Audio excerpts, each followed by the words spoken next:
Suit पहनूंगी ना, तू हाय हाय जरूर लगाएगी। जब भी मैं कोई नई चीज खरीदती हूँ, तेरे पेट में मिर्ची लगने लगती है और मुझसे हाय हाय निकलने लगता है। अरे सासू माँ, ये वो वाला हाय नहीं है, ये वाला हाय है। मेरा सर दर्द से फटा जा रहा है। ये तो बहुत अच्छी बात है। जो रोज मेरे सिर में दर्द देती है, आज अपना सिर पकड़ के बैठी है। क्यों, आ रहा है ना मजा? मजाक मत कीजिए सासू माँ, मेरा सर वाकई दर्द से फटा जा रहा है। अरे तेरा सर भी तेरी तरह ढीठ है, इतनी जल्दी नहीं फटने वाला।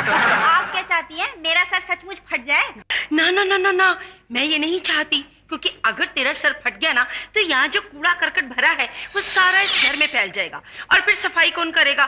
भाई मेरे से तो काम वाम होता नहीं। सासू माँ, ये सब छोड़िए, प्लीज एक कप चाय तो बना दीजिए। आए, मैं तेरे लिए चाय बनाऊंगी। क्यों, मैं आपके लिए रोज चाय नहीं बनाती? तू कौन सा एहसान करती है? ये तो बहू का फर्ज है। चल अब जल्दी से जा और जाकर अपना फर्ज निभा। अपने साथ साथ मेरे लिए भी एक कप चाय बना कर ला, क्योंकि तेरी बकवास से ना मेरा भी सिर दर्द शुरू हो गया है। आप बनाएंगी चाय? नहीं, तुम बनाओगी। आप बनाएंगी? तुम बनाओगी। आप बनाएंगी? तुम बनाओगी।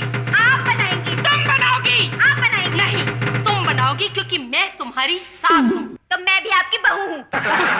मैं तुम्हारी सास हूँ और ये मेरा ऑर्डर है। देखिए सासू माँ, मैं भी इस घर की बहू हूँ, कोई नौकरानी नहीं हूँ। मैंने भी सोच लिया है। अच्छा, तूने सोचने समझने का काम करना कब से शुरू कर दिया बहू? आप जैसी सास हो तो बहू सोचने पर मजबूर हो ही जाएगी ना। मैंने पक्का डिसाइड कर लिया है कि आज के बाद मैं आपका कोई काम नहीं करूंगी। तो ठीक है, मैं भी घर के काम में जो तुम्हारा हाथ बटाती थी, अब नहीं बटाऊंगी। आपका कोई रिश्तेदार आएगा ना, तो मैं एक गिलास पानी भी नहीं पूछूंगी। अरे रिश्तेदार तो तेरे ही ज्यादा आते हैं और लेमन लस्सी के बगैर उनका गुजारा नहीं, भुक्खड़ कहेंगे। हाँ, आपके रिश्तेदार तो जैसे पेट पे नायलॉन की रस्सी बांध के आते हैं ना, रोटियां खा खा के ड्रम खाली कर देते हैं, लेकिन उनका पेट नहीं भरता। पता नहीं कितने जन्मों के भूखे हैं। देख, मेरे रिश्तेदारों के बारे में बकवास करने की तुझे कोई जरूरत नहीं है। अगर वो आएंगे ना, तो मैं खुद अपने आप संभाल लूंगी। हाँ, तो मैं भी अपने रिश्तेदारों को खुद संभाल लूंगी। अब मेरी जान छोड़ और झगड़ा खत्म कर। झगड़ा तो अब शुरू हुआ है सासू माँ, मुझे तो इंतजार है किसी रिश्तेदार के आने का। फिर देखना मैं कैसे दिखाती हूँ अपना टेक्निकलर। अगर तूने मेरे किसी रिश्तेदार के साथ उल्टी सीधी हरकत की ना, तो तेरा ये टेक्निकलर मैं फ्यूजी कलर में बदल दूंगी। तेरा फ्यूज से उड़ा दिया ना, तो मैं भी तेरी सास नहीं। हाँ। नए रंगीला प्यार का राही, आज यहाँ मेरी मंजिल। मौसी, मौसी, मौसी जी आप यहाँ आओ, चरण स्पर्श। राहुल बेटा, तू जीता रहे। नमस्ते भाभी। नमस्ते मौसेरे देवर जी। लो सासू माँ, आपका भांजा आया है। तेरा भी तो देवर है। मौसेरा देवर है, सगा भांजा तो आपका है। अच्छा अच्छा, ठीक है, जा तू इसके लिए ठंडा पानी लेकर आ। जी। क्या हुआ भाभी जी? लगता है मोच। सासू माँ, जरा जाके पानी तो ले आइए प्लीज।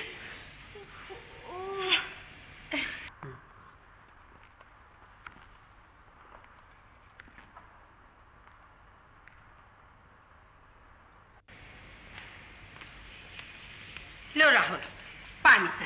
Thank you.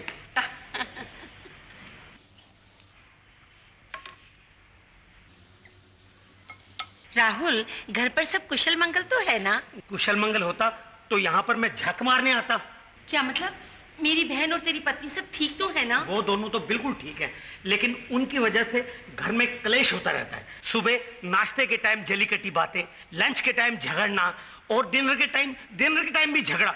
मैं तो तंग आ गया हूँ। उन दोनों खिलाड़ियों के बीच मेरी हालत तो फुटबॉल जैसी हो गई है, कभी इधर किक तो कभी उधर किक। तेरी पत्नी रमा है ही ऐसी। आपकी बहन तो आपकी जैसी सीधी सादी है ना, बिल्कुल आप पर गई है।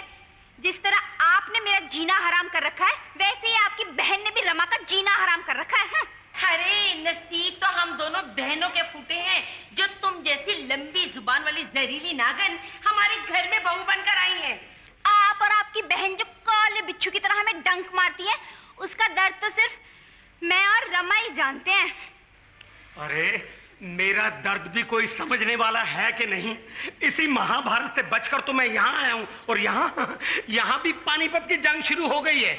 प्लीज प्लीज मेरी प्रॉब्लम समझने की कोशिश कीजिए।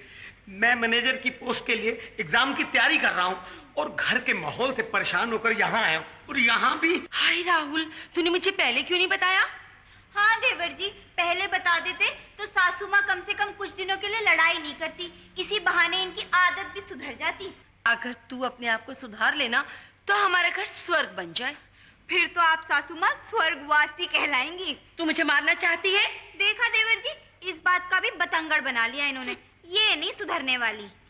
मेरी तबीयत बिगड़ने लगी है। मैं ही बेवकूफ था जो अपनी फूटी तकदीर बनाने के लिए यहाँ चला आया। ये तूने अच्छा किया, यहाँ तुझे कोई डिस्टर्ब नहीं करेगा। देख बहू, जब तक राहुल यहाँ है इसे कोई परेशानी नहीं होनी चाहिए। जा बेटा, तू जाकर के मुंह हाथ धो ले, फिर आराम से चाय पीकर पढ़ाई करना। अच्छा।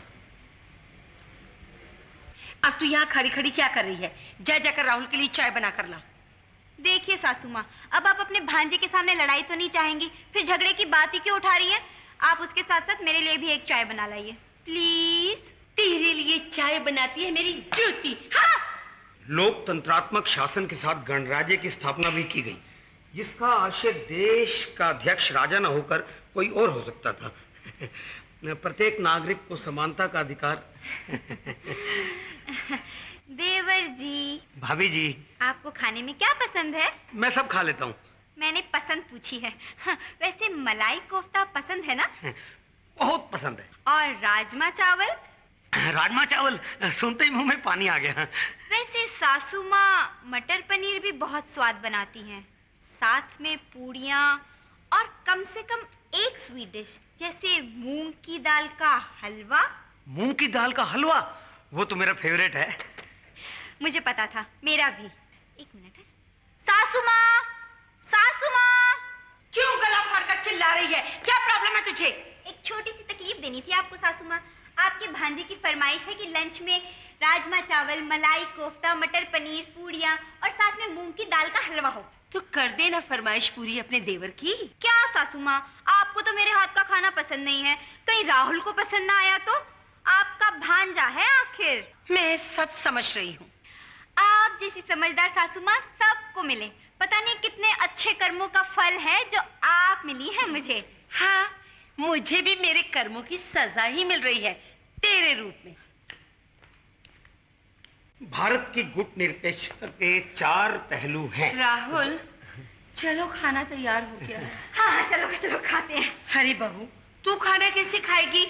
देख, खाना आज मैंने बनाया ना, और तू जानती है मुझे खाना बनाने की आदत तो है नहीं, क्योंकि खाना रोज तू बनाती है। इसीलिए ना आज हिसाब ठीक नहीं हुआ। बस सिर्फ 2 लोगों के लिए खाना बना है। क्या मतलब? मतलब ये कि सिर्फ मेरे लिए और राहुल के लिए, और मूंग की दाल का हलवा भी बहुत कम है। तो मैं क्या खाऊंगी? खिचड़ी। क्या? खिचड़ी? हाँ, वो भी मूंग की दाल की खिचड़ी।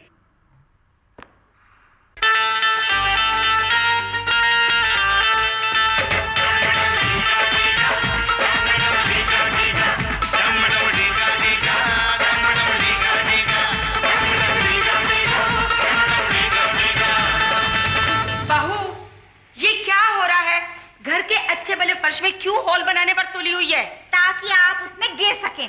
और तू ऊपर से मिट्टी डाल के होल बंद कर दे। तेरे दिल में क्या है मैं सब समझती हूँ। और आपके दिल में क्या है सिवाय शैतान के कोई नहीं जानता। देख, मैं तुझे समझा रही हूँ, मेरा भांजा यहाँ पढ़ाई के लिए आया हुआ है। अपनी ये शोर मचाने की और चीखने चिल्लाने की आदत कुछ दिनों के लिए छोड़ दे। चिल्लाती तो आप हैं, मैं तो सिर्फ जवाब देती हूँ। मैं तुमसे बहस नहीं करना चाहती। जब तक मेरा भांजा यहाँ है, ये झगड़ा बंद कर और शांति से रहना सीख। आप मेरी जिंदगी में अशांति बन के आ चुकी हैं, तो मैं शांति कैसे लाऊं सासू माँ? तू आई है मेरे घर में मेरी जिंदगी में अशांति फैलाने के लिए। मुझे नहीं मालूम था कि मैं बड़ी मुसीबत ला रही हूँ। आप चाहती क्या है? तेरी जुबान को कुछ दिनों का आराम। तो आप एक काम कीजिए, अपनी जुबान को ताला लगा के चाबी किसी कुएं में फेंक दीजिए। सारे झगड़े की जड़ तो आपकी जुबान है। देख देख बहू, मैं तुझे समझा रही हूँ कि मुझसे बहस मत कर। शांति